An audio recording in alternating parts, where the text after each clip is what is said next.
They said he had nothing, no money, no tools, no chance. His hands were empty, but his heart was full of dreams. Most people would have given up right there. But he didn't, because sometimes empty hands are not weakness. They are the beginning of greatness. In a small village surrounded by fields and dusty roads lived a boy named Arjun. His family worked from sunrise to sunset in the fields just to afford a single meal a day. Education was a luxury, books were treasures, and dreams were a privilege no one dared to hold on to. But Arjun was different. While others chased survival, Arjun chased visions. He wanted to build, not just houses, but hope. Not just walls, but worlds. He wanted to become an architect, not for wealth, not for fame, but because he believed buildings could change lives, schools could educate, hospitals could heal, homes could give dignity to the forgotten. His dream was enormous, but his hands were empty. At night, Arjun would lie awake staring at the stars.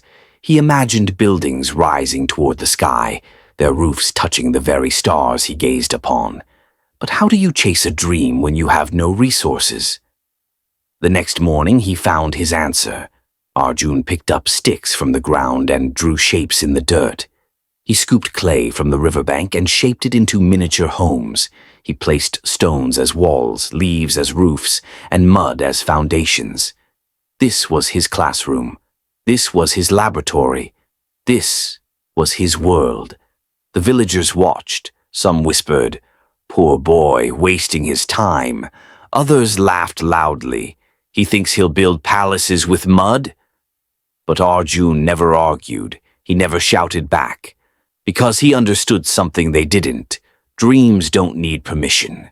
Dreams need persistence. Still, there were nights when Arjun felt broken.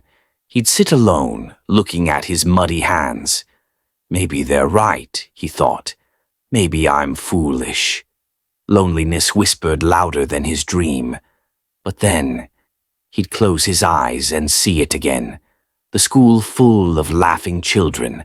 The hospital where no mother had to cry for help. The home where no child had to sleep under the stars. And in that vision, he found strength.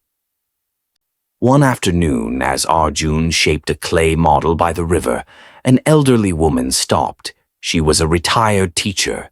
Her eyes, sharp with wisdom, saw what others couldn't. "What are you building, child?" she asked. Arjun looked down shyly. "A school, ma'am. A place where children can learn without fear." The teacher's heart stirred. She saw not mud and clay. She saw imagination. She saw discipline. She saw a fire that poverty couldn't extinguish. She gave him old notebooks. She gave him broken pencils. And then she handed him something that would change his life forever, a scholarship form. For the first time, Arjun wasn't just dreaming. He was being given a chance. The journey wasn't easy. Scholarship or not, Arjun struggled. He studied under street lamps when the electricity failed. He borrowed second-hand books and filled them with endless notes. He failed exams, but he tried again. He was rejected from competitions, but he kept learning. People doubted him again. "Why don't you just get a simple job?" they said. "You'll never make it." But Arjun remembered his muddy fingers shaping dreams by the river, and he refused to stop. Years later, the boy who once drew in the dirt stood tall as an architect, but unlike others, he didn't chase luxury projects. He remembered his village. He remembered the children with no schools, the families with no homes, the sick with no hospitals.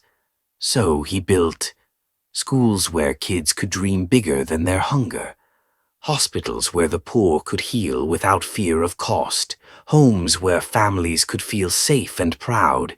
His hands, once empty, now held blueprints that changed thousands of lives. Arjun's story is not just about him, it's about you. Right now, maybe you feel like you have nothing, no money, no resources, no support. But listen carefully. Empty hands are not the end. They are the beginning. Because the greatest tools in the world are not money or connections. The greatest tools are your vision, your determination, and your refusal to quit. So when life tells you you have nothing, stand tall and answer, then watch me build something out of nothing. Because dreams are not built by what's in your pocket. Dreams are built by what's in your heart. So I ask you today, what will you build with your empty hands? Will you let them stay empty? Or will you use them to shape your future, brick by brick, step by step?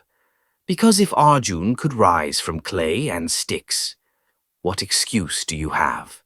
Your hands may be empty today, but your future does not have to be. Remember this truth. You are enough. You are capable. And even with empty hands, you are unstoppable.